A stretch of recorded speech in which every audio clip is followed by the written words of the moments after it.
entre las dos tienen un 50%. Y a fines del año 2007 hubo una alza notoria de más del 100% en algunos casos en muchos medicamentos que tenían las características de éticos y notorios, es decir, que se vendían con receta.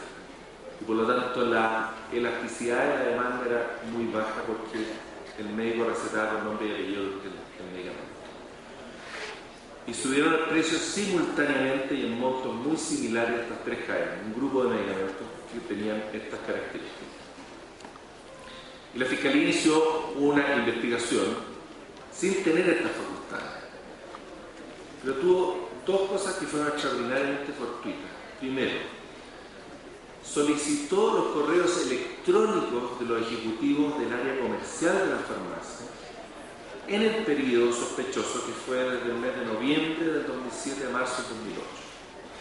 Y por supuesto que la farmacia borraron todos los correos, salvo una que entregó todos los correos, voluntariamente. Y se encontró evidencia en esos correos de la existencia de una práctica coordinada para subir esos precios a través de los laboratorios.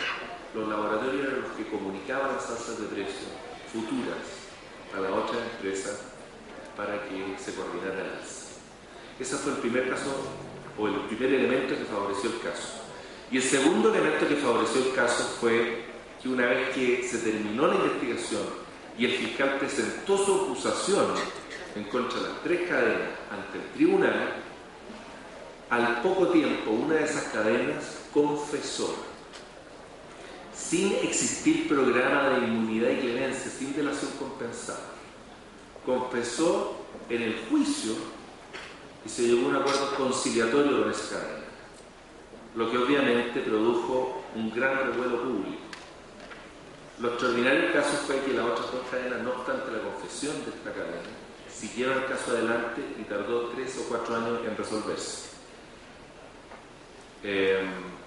Ahora, ese caso que surgió, que se presentó al tribunal a fines del año 2008, la confesión vino a principios del año 2009, ayudó sustancialmente a que se aprobara la ley en virtud de la cual se entregaba una facultad a la Fiscalía.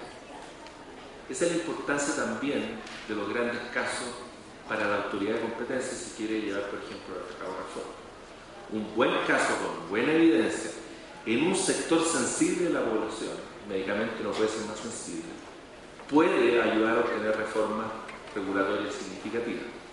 Y justo con la facultad inclusive, en esa ley se aprobó un programa de inmunidad y clemencia que ya voy a explicar en clase. Vamos al programa de inmunidad y clemencia. El programa de inmunidad y clemencia es clave para perseguir adecuadamente los carteles porque lo que hace es introducir una variable que desestabiliza el cartel al incentivar a algunos subpartícipes a confesar a la autoridad su participación y a cooperar con la autoridad a cambio de que se le exima de la sanción o se le rebaje sustancialmente la sanción. Es una institución propia que se utiliza en los sistemas jurídicos para desestabilizar acuerdos colectivos ilícitos. En Chile me acuerdo cuando tramitamos la ley y propusimos incluir este sistema, muchos nos decían en el Congreso, mira, este sistema de la relación compensada, el soplón, es muy inmoral, es muy grave y solo se justifican delitos muy graves como el narcotráfico y el terrorismo. Pero no es porque fuera el narcotráfico o el terrorismo el que se justifica el soplón, es porque esos dos casos, al igual que los carteles, son ilícitos colectivos, en que la única manera de desestabilizarlo es extrayendo desde dentro información con alguien que participe. Por lo tanto, comparten los tres elementos. Obviamente que moralmente puede ser más inaceptable un cartel de narcotráfico y un cartel de una colusión. Pero la lógica que está detrás del programa de inmunidad y clemencia es lo mismo. Ahora, ¿funciona o no funciona esto? Entiendo que en Ecuador todavía no lo tienen. Hay tres pilares angulares para que esto funcione bien. Primero, tiene que haber una amenaza de sanción severa, si no nadie acusa al resto y colabora con la autoridad. En Chile tenemos multas, igual que en Ecuador. Obviamente que la amenaza de sanción más severa siempre es la pena privativa de libertad.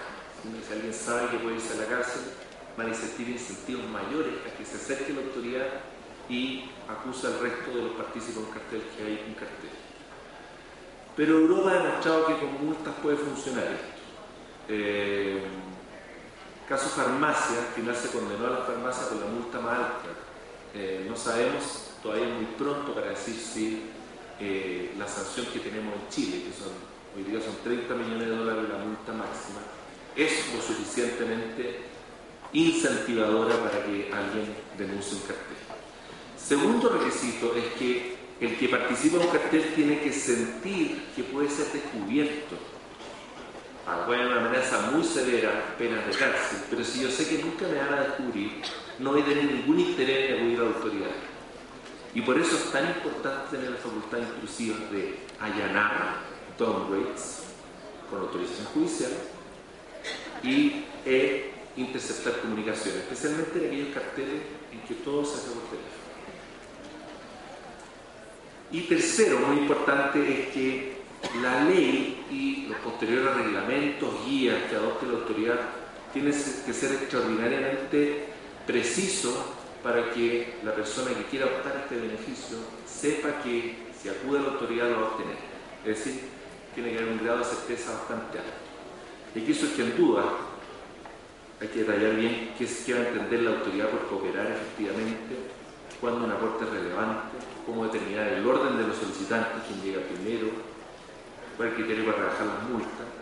En Chile hay un elemento que está dañando esta institución. Tenemos un código penal del siglo XIX que estableció un delito que a lo mejor ustedes lo tienen, porque está copiado el Código Penal español, que se llama la adulteración fraudulenta en la formación de los precios en las mercaderías, que en más de 100 años de historia nunca se aplicó.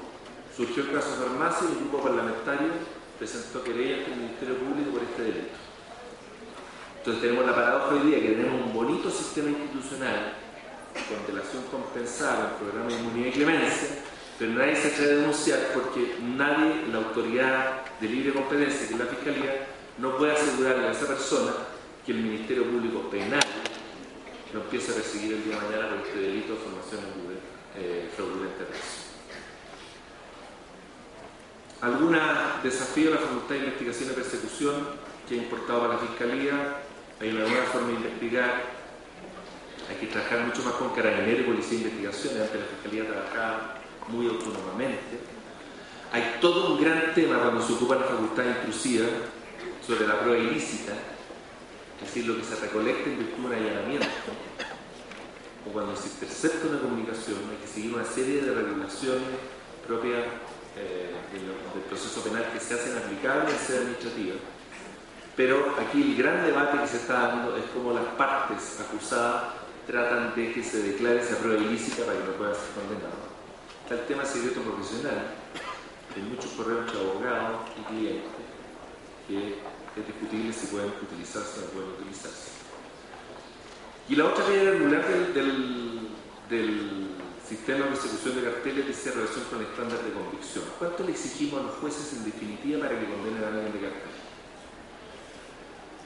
Un estándar alto como en materia penal, más allá de toda duda razonable, medio, una alta probabilidad, o el estándar civil que es del 50 más 1.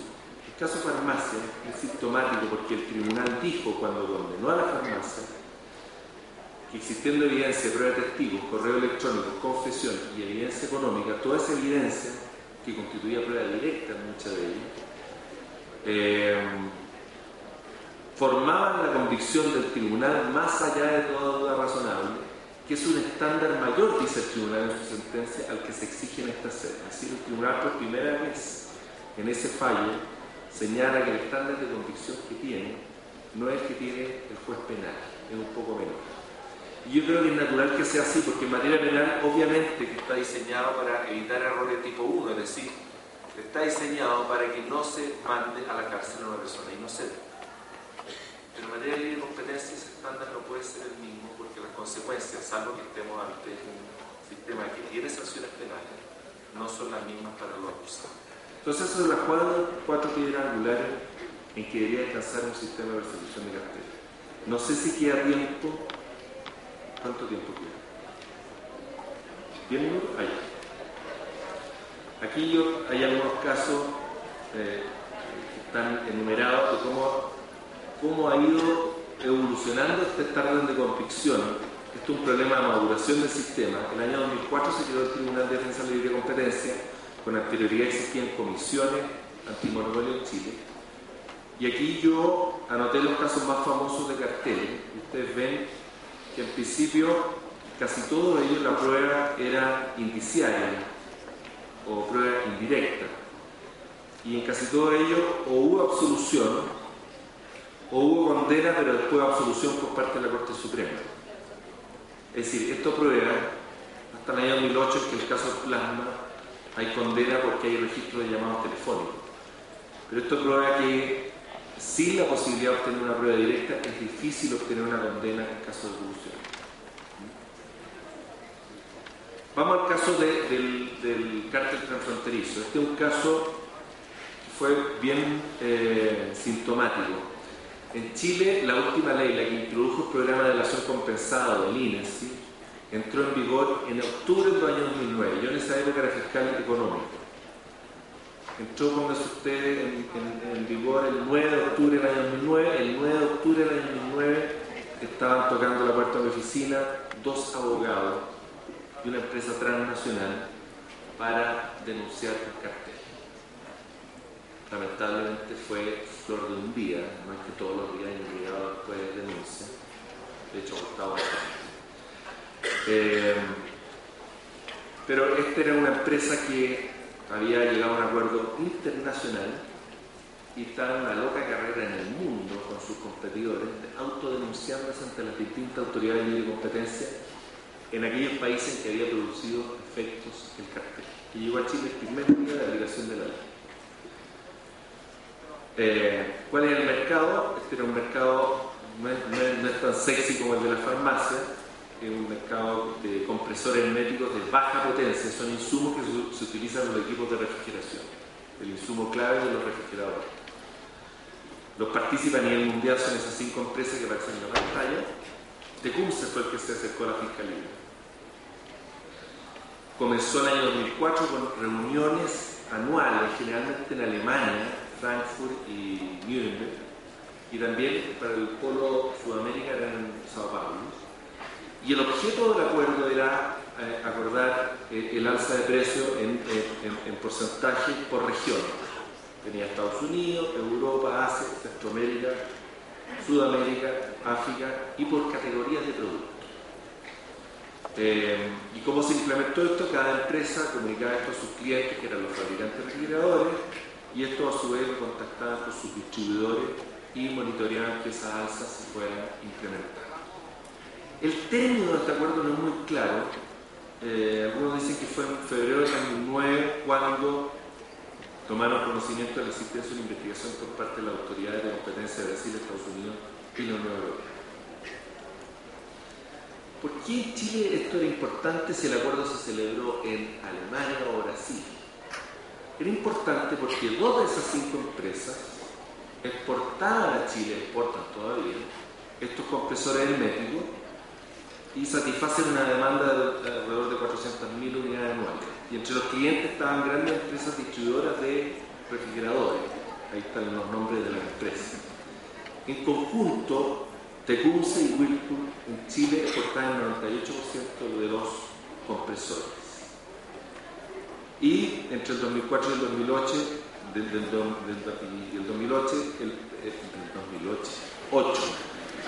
el precio de los compresores había aumentado más del 80%. El caso fue relativamente sencillo, porque no sé si tan sencillo. Llegó la autoridad, llegó la empresa y aportó correo electrónico, declaraciones juradas, declaraciones de testigos, etc. Y por lo tanto la evidencia la pudo recolectar la fiscalía del solicitante. Es decir, se facilita bastante la tarea.